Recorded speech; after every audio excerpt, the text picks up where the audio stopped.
Hello guys, welcome back to our channel Science Tracker. Guys, ये class 11 chapter 9 की first video है जिसमें हम बायोमोलिक्यूल्स को पढ़ने जा रहे हैं। बहुत ही इम्पोर्टेंट चैप्टर है, बट क्या है, स्टार्टिंग में कुछ ज्यादा ही एक्स्ट्रा दिया हुआ है जिसके आपको नोट्स बनाने की जरूरत नहीं है। अगर आप नॉर्मली पढ़ेंगे तो आपको समझ में आ जाएगा। सो देखते हैं। There is a wide diversity in living organism in our biosphere. हमारा जो ये बायोस्फीयर है, यहाँ पर बहुत तरह के लिविंग ऑर्गेनिज्म मिलते हैं, जैसे कि plant, human beings, animals, parasite. तो बहुत तरह के लिविंग ऑर्गेनिज्म है। बोला एक क्वेश्चन अराइज होता है हमारे माइंड में, क्या ये सभी लिविंग ऑर्गेनिज्म सेम केमिकल के बने हैं? क्वेश्चन क्या है? Are all living organism made of same chemical? और केमिकल कौन से? Element and compound. तो ये पूछ रहा है, ऐसा है? आंसर बताइए, यस और नो। तो इसका आंसर अभी नहीं दिया है, आप जब इस पूरे पैराग्राफ को पढ़ लोगे तो आपको पता चल जाएगा। That is now you have learned in chemistry how elemental analysis perform. Chemistry की बात कर रहा है, जैसे पूछ रहे केमिकल रिएक्शंस कैसे होती हैं, तुमने पढ़ा होगा। तो ऐसी ही कोई केमिकल रिएक्शन हम अगर परफॉर्म करें प्लांट टिश्यू पर, एनिमल टिश्यू पर और एक माइक्रोब्स के पेस्ट पर, तो उसने कुछ एक्सपेरिमेंट बताया हमको कि हम कोई रिएक्शन करते हैं किस पर? प्लांट पर, एनिमल पर, और वही रिएक्शन माइक्रोब्स पर करते हैं। तो क्या मिलता है हमको? बोल रहा है ये रिएक्शन करने के बाद हमें सेम एलिमेंट मिलते हैं, कार्बन, हाइड्रोजन और ऑक्सीजन। ठीक है, ये करने के बाद हमें सेम मिला। एंड ये जो जितना मिला, कितना मिला, उनके रेस्पेक्टिव कंटेंट यूनिट मास पर डिपेंडेंट होकर हमें उतना उतना मिला। जैसे प्लांट का वेट कितना था, एनिमल का टिश्यू का वेट कितना था, माइक्रोब के टिश्यू का वेट कितना था, उतना उतना हमें पर यूनिट कार्बन, हाइड्रोजन और ऑक्सीजन का अमाउंट मिला। अब बोल रहा है अगर यही सेम केमिकल रिएक्शन हम अर्थ के टुकड़े पर करें, ये रिएक्शन तो अभी हो गई एक, ओके, इसे बॉक्स में क्लोज कर दो। ये किस में हुई? लिविंग पर। बोल रहा है अब यही सेम रिएक्शन हम अर्थ क्रस्ट पर करें। अर्थ क्रस्ट क्या है? Non living. ओके, तो बोल रहा है कि यही रिएक्शन सिमिलर करने के बाद हमको क्या मिला? The same analysis performed on earth crust is an example of non living matter, we obtain a similar list. अगर हमने अर्थ के टुकड़े पर किया, जो कि एक नॉन लिविंग का एग्जाम्पल है, तब भी हमें यही सिमिलर लिस्ट मिली कार्बन, हाइड्रोजन और ऑक्सीजन की। तो बोल रहे हैं अब डिफरेंस क्या है इन दोनों लिस्ट में?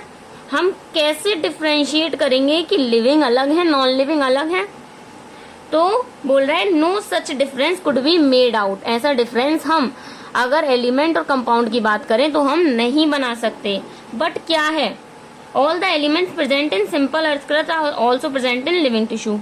ये तो यही बोल रहा है, अभी बट का कोई आंसर नहीं है यहाँ पे, कि जो एलिमेंट लिविंग में प्रेजेंट है वही नॉन लिविंग में प्रेजेंट है।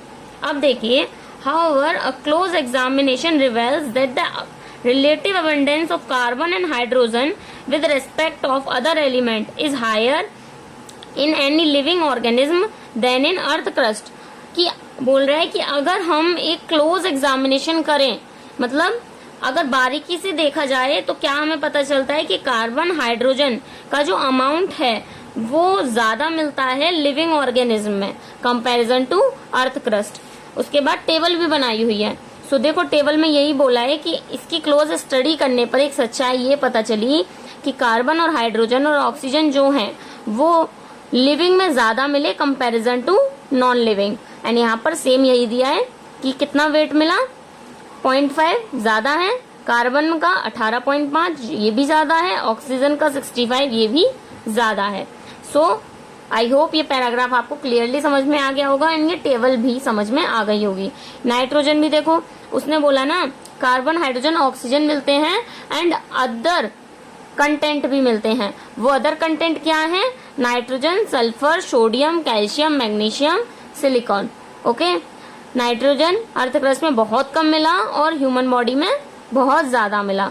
ओके, सो कुछ कंपाउंड ऐसे भी हैं जो अर्थ क्रस्ट में ज्यादा मिले। वो क्या है? Sodium, calcium, magnesium, silicon. Okay, now next paragraph पे आते हैं। How is analysis chemical composition. How to analyse chemical composition. अब केमिकल कंपोजिशन को हम एनालाइज कैसे करेंगे, तो इसमें एक्सपेरिमेंट नहीं बताए थे, ओनली बता दिया कि हमने कोई एक्सपेरिमेंट किया था। अब इस पैराग्राफ में क्या है, वो कुछ एक्सपेरिमेंट्स बताएंगे, रिएक्शंस बताएंगे, ऐसे करिए ऐसे करिए, तो ऐसे ही रिएक्शंस करके देखते हैं। We can continue asking in the same way what type of organic compounds are found in living organism. हम अब इसी क्वेश्चन को आगे बढ़ा सकते हैं, ये पूछ सकते हैं कि किस टाइप के ऑर्गेनिक कंपाउंड लिविंग ऑर्गेनिज्म में मिले। सो ये एक क्वेश्चन अराइज हो गया। आप अपने क्या कहते हैं, आप खुद लिख लीजिएगा क्वेश्चन नंबर 2। ओके, मैं यहाँ लिख देती हूँ क्वेश्चन नंबर 2, आपको खुद से लिखना है। How does one go about finding the answer, उसके बाद यहाँ पर आंसर इसका। सो इसका आंसर पता करने के लिए one has to perform a chemical analysis. सबसे पहले हमें केमिकल एनालिसिस करना पड़ेगा, रिएक्शंस करनी पड़ेंगी।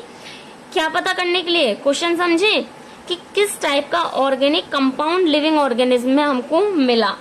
ओके, सो क्या केमिकल रिएक्शन परफॉर्म करेंगे हम, चलिए ले लेते हैं एक लिविंग टिश्यू, कोई सा भी लिविंग टिश्यू ले लिया।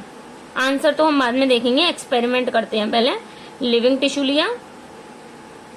ओके, अब लिविंग टिश्यू किसी का भी हो सकता है, एक वेजिटेबल का टुकड़ा भी हो सकता है और एक लिवर का पीस भी हो सकता है।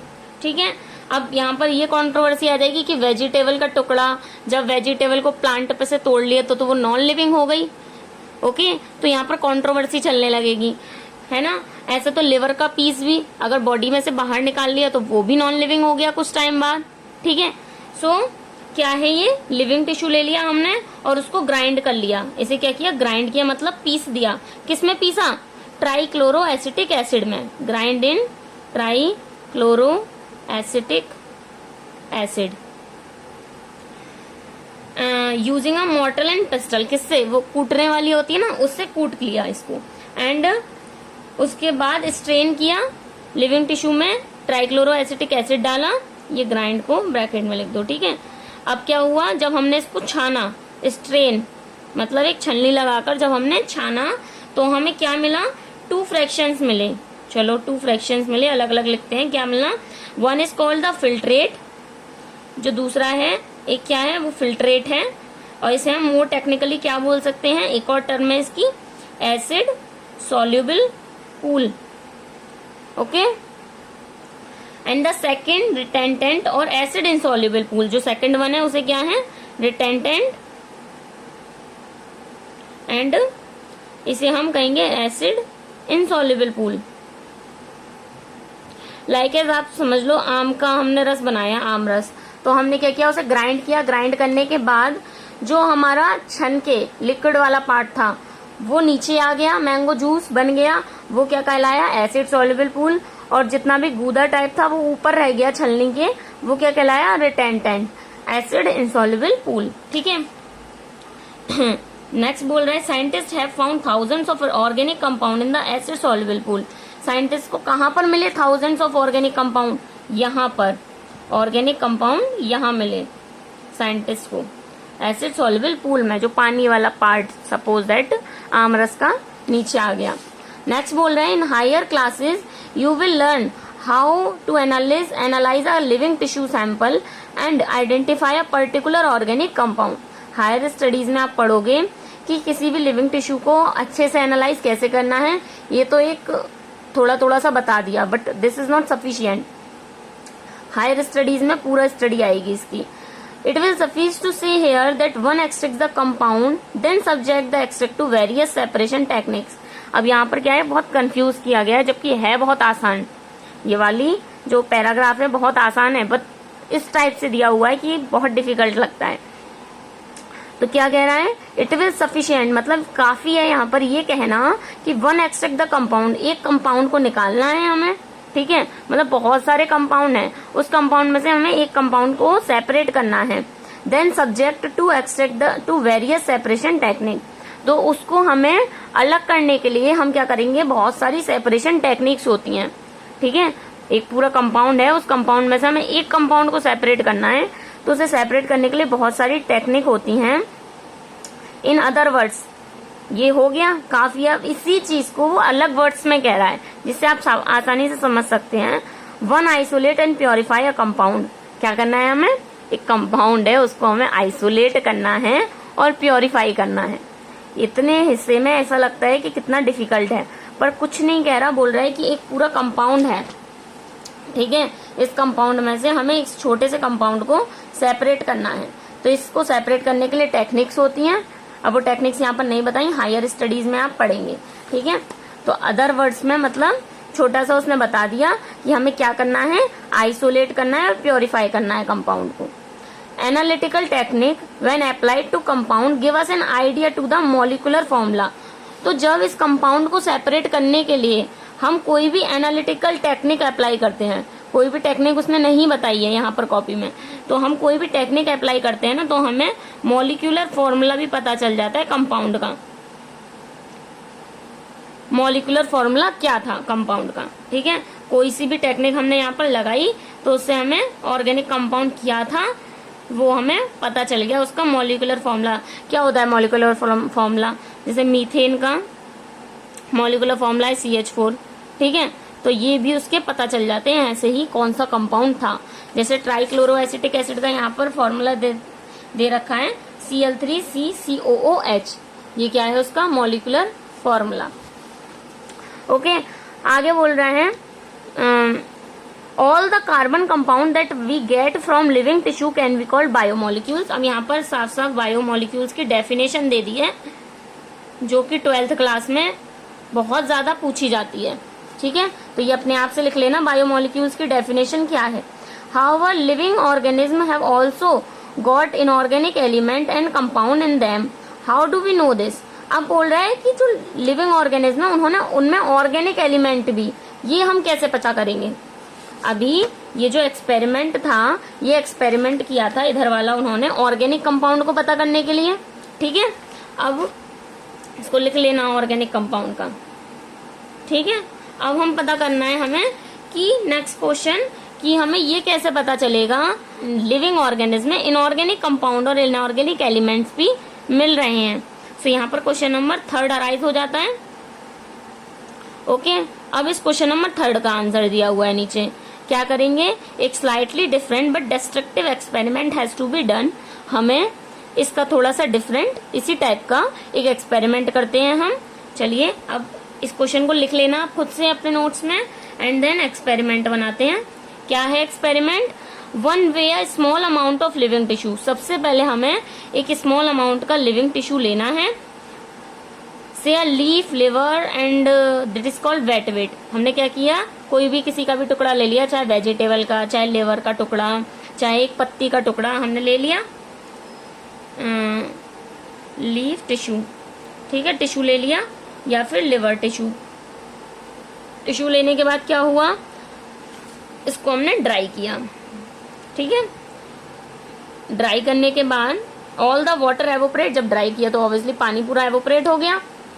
अब क्या बचा, the remaining material gives dry weight. अब जो रिमेनिंग मटेरियल बचा वो ड्राई वेट देगा, ठीक है। जब पानी उड़ गया तो रिमेनिंग मटेरियल हमारा बचा, ड्राई वेट मिल गया उससे हमें जो भी हमने लिया था टिश्यूज का। Next, now if the tissue is fully burned, जो हमें ड्राई वेट बचा, मतलब जो हमारे पास टिश्यू था हमने उसको जब ड्राई किया, एवोपरेट होने दिया उसका पूरा पानी। जैसे तुमने पत्ती देखी होगी, एक सूखी पत्ती, अगर वो धूप में पेड़ पे से गिर के बहुत समय के लिए नीचे पड़ी रहेगी तो क्या होता है, उसका पूरा वेट जो उसका वाटर होता है एवोपरेट हो जाता है, उसका कलर भी चेंज हो जाता है, ग्रीन से ब्राउन हो जाती है पत्ती। अगर उस पर और ज्यादा सन डाला जाए तो क्या होगा, वो राख बन जाएगी कुछ टाइम में, ठीक है। तो वो यही बोल रहा है कि क्या बचेगा, ऑल द पानी एवोपरेट होने के बाद जो गिवन मटेरियल, जो रिमेनिंग मटेरियल बचा वो ड्राई वेट हो गया। अब अगर वो पत्ती राख बन गई कुछ टाइम बाद, पूरी तरह से जल गई, तो जलने के बाद all the carbon compound oxidise हो गए, सारे कार्बन कंपाउंड तो उड़ गए। हमें जब ऑर्गेनिक कंपाउंड वाला पता करना था तो हमने ये लिक्विड वाला टेस्ट किया। अब हमें इनऑर्गेनिक का पता करना है तो हम कौन सा करेंगे, जिसमें वाटर एवोपरेट हो जाता है, ठीक है। And all the carbon compound oxidise हो गए गैसियस फॉर्म में and are removed what the remaining is called ash. Ash बोलते हैं ना राख को, इंग्लिश में एश बोला जाता है। तो जो भी बचा रह गया वो क्या हो गया, एश। सो हमें क्या मिला, हमने लिविंग टिश्यू लिया, उसको हमने ड्राई किया, ड्राई करने के बाद जो भी हमें बचा रह गया वो उसका ये तो ड्राई वेट का जो बचा रह गया उसे क्या कहा हमने, ऐश, ठीक है, राख। अब this ash contain inorganic element, इसी ऐश में क्या है, इनऑर्गेनिक एलिमेंट हैं। अब ये इनऑर्गेनिक एलिमेंट कौन कौन से, carbon, calcium, magnesium, okay. Inorganic compound like sulphate, phosphate भी प्रेजेंट है, कुछ कंपाउंड भी प्रेजेंट है। ये तो एलिमेंट्स थे, डिफरेंस देख लिया करो, ये इनऑर्गेनिक एलिमेंट थे, ये इनऑर्गेनिक कंपाउंड है, सल्फेट एंड फॉस्फेट, ठीक है। ये देखो phosphate and sulphate inorganic compound में मिले हमें। A list represent inorganic constitute of living tissue, तो जब इनऑर्गेनिक कंपाउंड मिले तो इनऑर्गेनिक कंपाउंड में ये सब मिले, ठीक है। Are also seen in acid soluble fraction, हम इसे क्या कह सकते हैं, एसिड सॉल्युबल फ्रैक्शन, हमारे लिए तो यही हुआ, ठीक है। Therefore elemental analysis gives element composition of living tissue in the form of hydrogen, oxygen, chlorine, carbon etcetera. बोल रहा है कि जो एलिमेंटल एनालिसिस है वो हमें एलिमेंट के कंपोजिशन का आइडिया दे देती है कि लिविंग टिश्यू में कितने hydrogen, oxygen, chlorine, carbon present हैं। While analysis for compound give an idea of kind of organic and inorganic constituent. देखो एलिमेंटल एनालिसिस किया, इससे हमें क्या पता चला, एलिमेंटल एनालिसिस से हमें एलिमेंट के कंपोजिशन के बारे में पता चला। अब बोल रहे हैं जबकि कोई भी कंपाउंड, उस कंपाउंड की हमने रिएक्शन की तो हमें ये पता चल जाएगा कि किस टाइप के ऑर्गेनिक कंपाउंड और इनऑर्गेनिक कंपाउंड दोनों प्रेजेंट है। 9.2 में इनऑर्गेनिक और 9.1 में ऑर्गेनिक कंपाउंड प्रेजेंट है।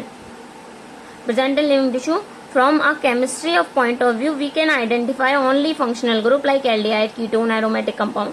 अगर हम केमिस्ट्री के पॉइंट ऑफ व्यू से देखें तो हमें सिर्फ ये सब फंक्शनल ग्रुप मिलते हैं, और अगर हम बायोलॉजिकल व्यू से देखें तो हमें amino acid, nucleotide, fatty acid ये सब मिलते हैं, ठीक है। तो जितना भी इम्पोर्टेंट था वो मैंने आपको लिख के बता दिया और साथ में बोल भी दिया है। ओके गाइस, सो देख लीजिए मैंने यहाँ पर क्वेश्चंस भी लिख दिए हैं साथ में जो मैंने छोड़ा था बीच में। सो आप नोट डाउन कर लीजिए, स्क्रीनशॉट ले लीजिए इसका। ओके, मिलते हैं नेक्स्ट पैराग्राफ के साथ गाइस, तब तक के लिए बाय बाय।